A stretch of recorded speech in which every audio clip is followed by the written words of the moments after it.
And welcome back to Around the Waves on KCOU 88.1 FM Columbia. I'm Luca Vitale alongside me, Ryan Waelterman, Ben Schmidt, Adam Runge. Let's get going for some America's pastime here, as a lot of free agents have found new homes for the upcoming season. Aaron Judge, Xander Bogaerts, I mean, you name all these names, Wilson Contreras, all have found new homes for the upcoming season. In Trea Turner, another one, a lot of long-term deals. We'll break a couple of these down, but I think the one that's most relatable in this studio right now is the Wilson Contreras one, as he signed a 5-year deal, $87.5 million with the St. Louis Cardinals, replacing Yadi Molina, as he decided to join the Cubs' biggest rival of all time. So, Adam, I'll start with you here, as you now get a dude that is 30 years old and continues to play at a high level. What do you think of Wilson Contreras? Yeah, this is a big change in direction for the Cardinals. Just looking at coming from Yadi, one of the best defensive catchers of all time behind Johnny Bench. I mean, you're talking not great with the stick, but man, he can manage the dish. And so you're going the other way here with Wilson Contreras, who is a bat first kind of catcher. But it's not to say that his defense is bad. I think looking at this, realistically, it's a 5-year deal. He's going to be, 36, 35, whenever the contract is up. Yep. That's getting up there for a catcher. So we have Ivan Herrera coming out of the minor leagues in a couple years. I see Wilson Contreras being a DH in about 3 years. I think he's only going to actually be a 100-game-plus catcher for the next 3 years. After that, he's going to be DH, and Ivan Herrera, with more defensive-minded but also a bat, is going to be stepping in a catcher. I actually like that he will be batting. They said in between Goldschmidt and Arenado. Is that how the plan is? I haven't seen that, but that would be perfect. I think that would be a good spot for him in that lineup. Now, we're reflecting this on the Cubs' perspective. He got paid $17.5 million a year. I was thinking he would get $20 million a year or north of that. So this is definitely a big indictment on Jed Hoyer. You cannot allow somebody like Wilson Contreras, especially, to sign with the St. Louis Cardinals. I don't care if it was with the Houston Astros. I don't care if it was the San Diego Padres. I don't care who it was. But, the thing is I have said this numerous occasions. Being a Cubs fan is like a sentence to you don't want to be a part of, because they are cheap. They are a cheap franchise, and I don't understand why. That's the thing. It's the third largest market in the country after Los Angeles and New York. If you want to switch those teams, it depends on the sport. But it's the thing about Wilson Contreras, because they had one of the best catchers that was on the market, and they decided not to sign him. I mean, I wish him nothing but the best in St. Louis. He's a hard guy to hate, especially because he obviously brought the Cubs to the World Series, so it's hard to hate someone like him. Obviously, the Cubs still have some options out there. Vasquez from the Houston Astros, they can maybe get something done there, or trade for Sean Murphy. I don't think that's going to happen. They don't have the assets for that. But, it's definitely going to be a big hole in the Cubs lineup, as Wilson Contreras just playing many games as he did, in how reliable he is. His defense may not be the best, but he was definitely a serviceable catcher on the Cubs roster, and he will definitely be missed. Yeah, so Xander it's unfortunate. It really is. I love that Luca decided to talk about him of all the trades that happened. That makes me really happy today. We just started with him, that's all. No, it's understandable. But, like you said, Luca, he's a really hard guy to hate, and it's going to be really, really hard to watch him. Going to hate. Right, it's going to be really hard have to watch him in those horrendous red and white jerseys that play on the beautiful side of St. Louis, and it's going to be tough. But, he got paid. As he's wearing a St. Louis shirt. Okay, but this is St. Louis Archers, and this is my community college, completely different. Okay. But it's fine. Just That's being neither here or there. Just being consistent. But I will say, from a Cardinals perspective, like Adam, they got a really good player, and they got a better bat. Obviously, a huge upgrade from Yadi batting-wise. However, Contreras is going to have a lot of putouts this year. That is for sure. He's very, very good at throwing players down.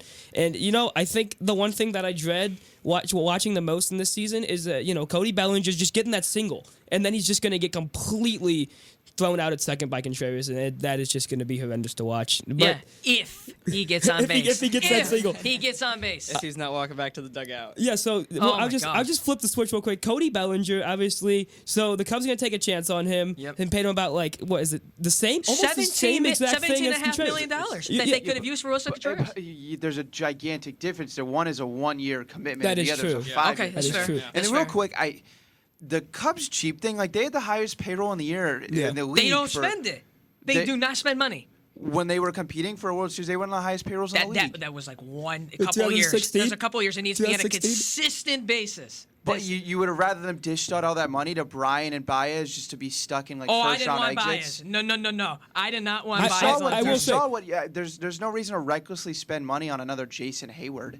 Oh gosh. No, but I Good leader. Yeah. I would Good rather leader. have them. Oh my lord. I would have rather have them put out some money for Rizzo though, 100% instead of just letting him go. So he can miss 40 games So with he a can back injury every back year. issue. No. Yes. With Rizzo, it's different It though. is, With it Rizzo, is. he's the franchise. He was the player. cornerstone. I'm saying you make that money back. If you're the Cubs, you make that money back based off of jersey sales for the next 50 years. Yeah. You lock down Rizzo for his entire career. He is a Cub. He's the next Ron Santo per se. They're still buying Ron Santo jerseys in Chicago. Yeah. That's true. I'll just say real quick, I like the Contreras deal at the forefront. I think there's a chance maybe in year 4 or 5 it's an overpay, but at the same, if he gives you production for 3 years, then you're more than fine with it, especially because there's a chance where if is Herrera correct, the catching prospect? Yeah, Ivan Herrera. There's a chance where Contreras is a DH 3 or 4 years from now anyway, and you're paying him $17.5 million. So I think it's a move that the Cardinals probably had to make just because I don't think you want to turn it over to a prospected catcher straight from Yadier Molina like right away. So this gives you a way to still have because Contreras is still catcher's not going to go every single day, even though Contreras catches at some of the highest rates in the league. He gives you an option to be able to get to see both of them, and then you could give Contreras that DH spot. I think this deal helps a lot with, and I know it's been a year now, the NL getting the DH a year ago, to where it gives you some roster flexibility. Yeah, I just want to say one more thing about Contreras here. We got rule changes coming, boys, and they're gonna affect base running and steals a whole lot. You're gonna see a lot more steals coming out, and so that really forces the defense, forces the catcher to be way better. And Wilson Contreras is 10th in the league in pop time, which is time from the catcher's mitt to second base. That's a big deal because Yadi was outside of the top 70 as he got older. He was very good at that, but he was outside of the top 70 last year. Hey, Adam, real quick, let me ask you a question, just because I'm curious what your take is on this. Are you surprised that the Cardinals straight up just went out and signed a catcher instead of maybe trading for Sean Murphy, who could have been phenomenal in St. Louis? No, I thought Murphy would have been awesome, but I was looking at the price for that. They were asking for Nolan Gorman. They were asking for a lot of prospects. And I mean, he's gonna be a second baseman who's gonna hit 30+ bombs. That's something that you don't give up for a catcher. I'm sorry, but catcher's important, but it's not that important. Yeah, if the Cubs didn't spend that on Wilson Contreras, I better see Senga or like Correa or. I better get Swan. $300 million for Correa in about 5 minutes on my phone. Oh my lord! He's going to the Padres too? Because everyone's going to the Padres. Speaking of that, real quick, hang on. Yeah. Let me just say that real quick. All right, first off, my take on that is why you have Fernando Tatis at shortstop. However, I did look at a projected roster for this year. They have Tatis in left field. I didn't he even. can play So I guess outfield. that's fair enough. But No, it's because of the injury. He plays too hard. He doesn't quite. He's not going to no have the reason range for there. that. And like Lucas said, now it's a super team, and then it's just You not know, fair. There is a reason for that. That's the thing. I hate super teams. But you already know my stance on that in the NBA. It stands for every single sport, okay? It's not just the NBA. It's every single sport. And that's why when it comes to stuff like this, I hope you lose because you don't deserve. You don't need all that. Yes, they got kicked out. They got knocked out of the NLCS last year pretty easily. gonna get but knocked out again. Tatis didn't play. That's why. He didn't play. I'm fairly confident that they still lose that series if Tatis plays. Yeah. And why wouldn't you spend money and compete? I mean, they beat the Dodgers last year, but the Dodgers are still there. The Phillies got. I mean, how can you? If you're you want to talk about? You were talking about the Padres being upset at them. The World Series team, the Phillies, just added Trey Turner. And I'm not happy about that either. You act like I was happy about that. I don't think there's any such thing as a super team in baseball because it takes all 25. And that's true. Yeah. That is true. I mean, I guess you're right on that one. Yeah. I don't for the Padres. It's like, yeah, let's sit here with our hands behind our back and just not get better. I mean, we have the money. Tatis, we can keep him a little less injured in left field to get an incredible shortstop. It's going to, from years probably 36 to 40 of that contract, is going to be a gigantic overpay. But for the next 3 years, and you're going to have to go through the heart of the order with Machado, Tatis, Soto, Bogarts. I mean, golly. Doesn't he have a no opt-out either? 11. He has to stay there all 11 years. Man, what is there to do in San Diego for 11 years? Yeah, it was nice. It is nice, but I mean, those beaches get annoying. I after will a say while. that 11 years, they're not paying for 11 years. They're paying for the 5 years that they're going to compete, and then they're going to deal with the next 6. They're not paying for all 11 years. They're paying all that money. I think that's how just baseball for the works. I mean, like, look, where Eric Hosmer's not a Padre anymore. They dealt with that issue. No, I think this is just how the game has moved the last couple of years. And once again, if you have a chance to get better, why not get better? I think that they're a team that realized, especially in the NLCS, one of their big issues at times was the offense going cold. I mean, Soto was never really great in the postseason. Josh Bell, who's now gone, was never really an impact bat. There was times where the entire lineup for the Padres got cold, and it's why not improve that roster? So, and I mentioned a second ago with Trey Turner with the Phillies. The Phillies are locked into this core for now, at least the next couple of years to come, and I think from their perspective, it's like, hey, we're going to be missing our superstar MVP, Bryce Harper, for the first 3-ish months, and it's not a direct replacement, but it's a gigantic upgrade from what they had at shortstop. Trey Turner is a guy that you can just plug and play at the top of your lineup, and now if you really wanted to, and I don't know whether they'll do Schwarber 1, Trey Turner 2, or the other way around, but to have the combination of average and power at the top of your lineup, and it's righty-lefty to where you can't bring in a certain reliever to face both of them, I think that's at full strength, the top of the Phillies lineup, in whatever order it is, you're going to have to go through Turner, Schwarber, Castellanos, Harper, and Real Muto. That's a very scary top 5. Okay, so Ben, if the Phillies had Turner last year, do you think they would have beat the Astros in the World Series? The Astros are just that tough. good. They look They're just overmatched. that good. I don't think they would. I don't think would they have went to would 7, I think. I see with MLB, it's like, can you look at a team and say one player makes a difference in an entire series? Because it's, once again, it's not like the NBA, or it's not like when you have a different quarterback in the NFL. It's you need all 25 on an active roster. We saw it in Game 6. Zach Wheeler pitched one hell of a game, and then one mistake pitch to Yordan Alvarez, and the Astros are World Series champs. So that wasn't the only reason they lost that game, but it's like, I think Trey Turner could have gone 3 for 3 in Game 6 with 3 doubles, and if his teammates don't drive him in, that Yordan Alvarez World Series home run, it still means the Astros are champs. So it would have made a big difference because it was a weaker position, and it helps at the top of the lineup. But and now too, especially too when Philly in the playoffs, outside of that World Series Game 1 homer, Real Muto really struggled. Castellanos was kind of hot and cold. Same with Schwarber a little bit. It feels like with Trey Turner, it's, even his cold streaks, he's still not that cold. Even his cold streaks, he's still hitting in the low 220s. Meanwhile, Real Muto, there were stretches. I think he won a couple games without a hit. And meanwhile, it's like Trey Turner, he's going to be right around hitting 300 every single night. All right, so last one, the team that the Astros just apparently own in the playoffs, and that would be the New York Yankees. All rise to the judge. I'm not going to lie to you. I'm not crazy about this contract. I mean, I understand the dude just hit 62 home runs. I'm not taking anything away from him. He is that spectacular. But he is he 30 or 31 years old? Oh, my Lord. Yeah.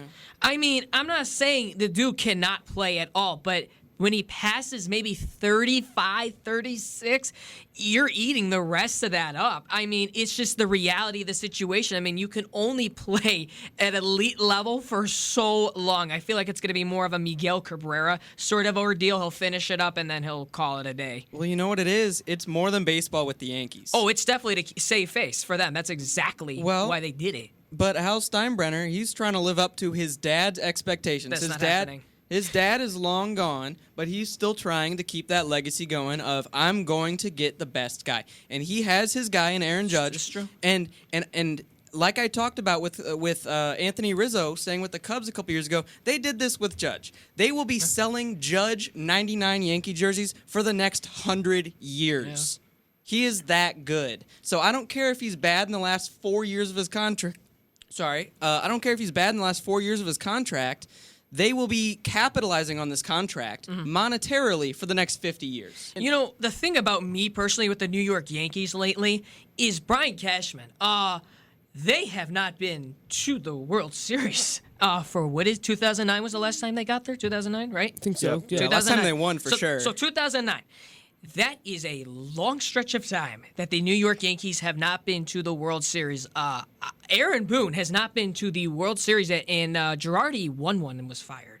So I find that really hard to believe that he's still sort of employed. I'm just kind of Girardi shocked. got a ring last year, by the way. He did get a ring last year. Yeah.